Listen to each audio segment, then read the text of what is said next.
Hello, everybody.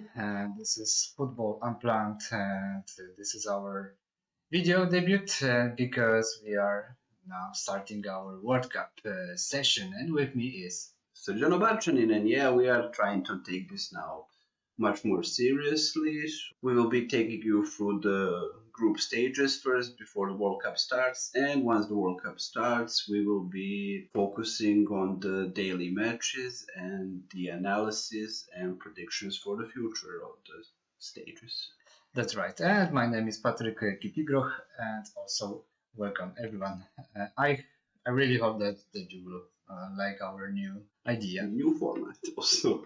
Yeah, new format. So, starting from the beginning, in Group A, we have host nation Qatar, and against them, there will be playing Ecuador, Senegal, and the Netherlands. So, the first match and the opening, it will be on the 20th between Qatar and Ecuador. And I would say that is the match of the underdogs. So, Qatar is the host, of course. Every of their players is playing for the domestic championship, and of course they have some like naturalized players in the team. But to be honest, 6 months ago I expected them to do the same thing as they did in the handball World Cup, where they just bought a bunch of players and That's right.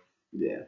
But now they have one Portuguese player, a couple of players from Africa, and a couple that were born in the neighboring states. They all kind of went through the system. Qatari clubs, most of them don't have any European experience because they were loaned at a Belgian club. Beside two players, really none of them got any serious minutes. So they just returned to Qatari League. Qatari League does have few decent players, but it's really not on the high level. Next, as you also said, in this group is Ecuador. Their coach used to be the Johan Cruyff.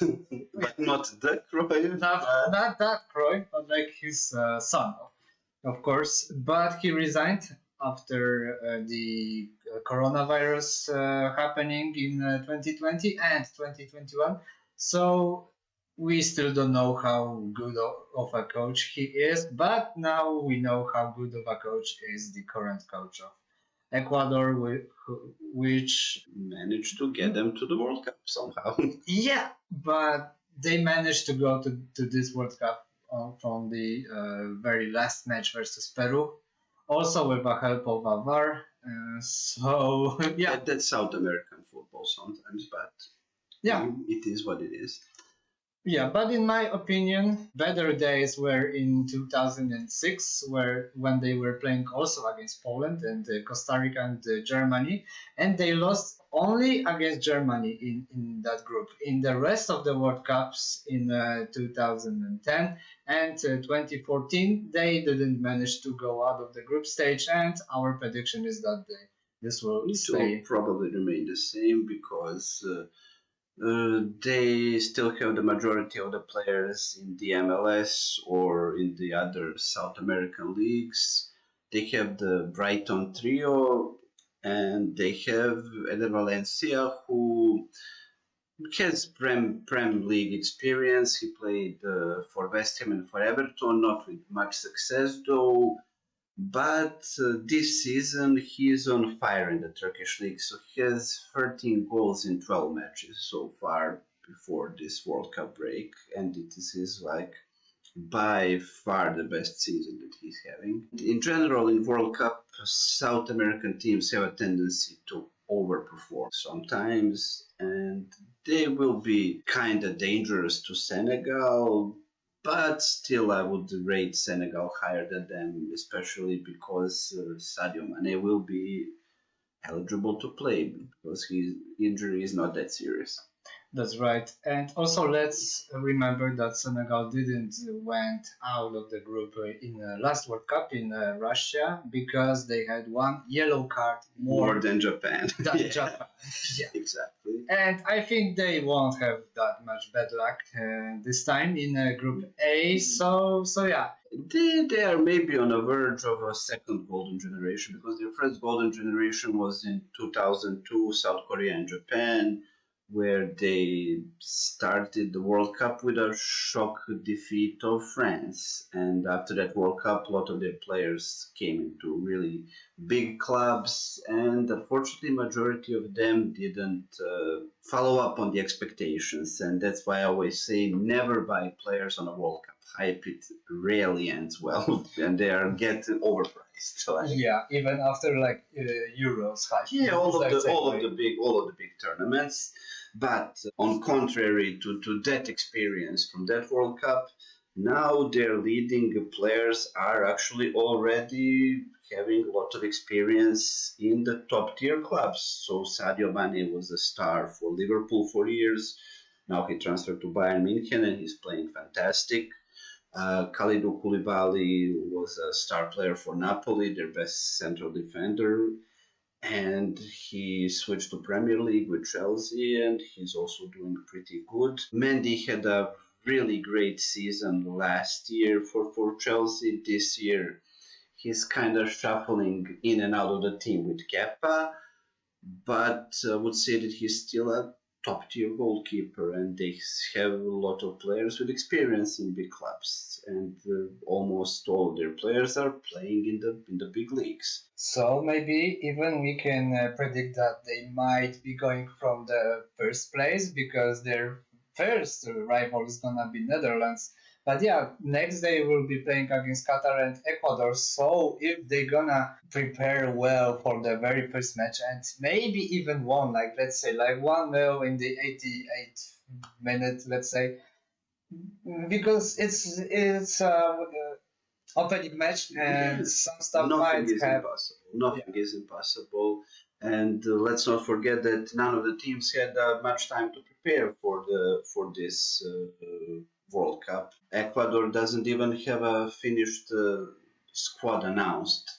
But as we're talking now, today they were playing against Iraq, a friendly, with pretty much shuffled squad, like second string players. Majority of the teams still don't even have those 26 players at one place because they are finishing up the weekend games today and tomorrow. As we said, very last team in Group A is Netherlands. The Dutch are coming back to a big scene to the World Cup after a couple of times that we haven't seen them. And yeah, their predictions and their ambitions are high as always.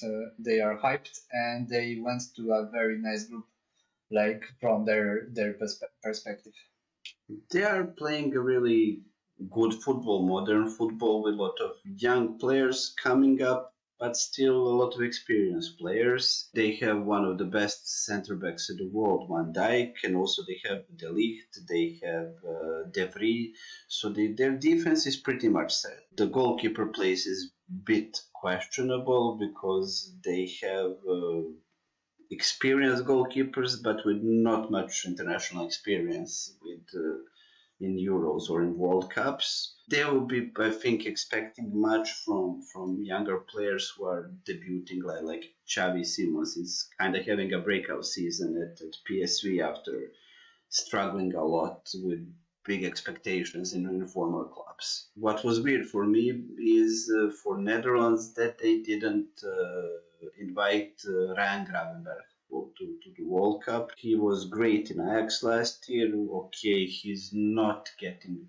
many minutes at Bayern München at this time, but he's still a good player. I think that they could use him. If you have too much of a choice on like every position, even on Yeah, the especially goalkeepers. central midfielder because they still have De Jong that is still playing really well. Yeah, like top players are They here. just chose Simons instead of Gravenberg because of the current form, I guess. So that kind of makes sense, but I don't know. Sometimes people are torn between the sheer quality of the player and maybe the form. So we will see. Also, maybe the reason why Malen is not in the squad for Netherlands. Maybe, yeah, we will see. But for my prediction, finally for the Group A is that the Netherlands is gonna take the first place, Senegal on the second place, and then let's say Ecuador on the third and Qatar on fourth place, because after I saw their match against Canada, which they even lost, I lost all my hope. All hope in them. All hope. I was a little hyped after watching them winning Asian Championship, but I think it's top. No, no, no, no. Realistically, if they weren't hosts, there are like huge chances that they wouldn't even be in this. I would totally agree with your predictions, and I would second that. So Netherlands, Senegal, Ecuador, and finally Qatar in the fourth place. Okay, and that was our predictions for the first group. Check also our rest of the predictions next days before the real World Cup starts. That was the first episode of our World Cup edition of Football Unplanned, and my name was Patrick Kipigrok. My name is Serjan, and if you like this and you want to see more of this content, like, share, and subscribe to our channel. And see you. Bye. So yeah, thanks.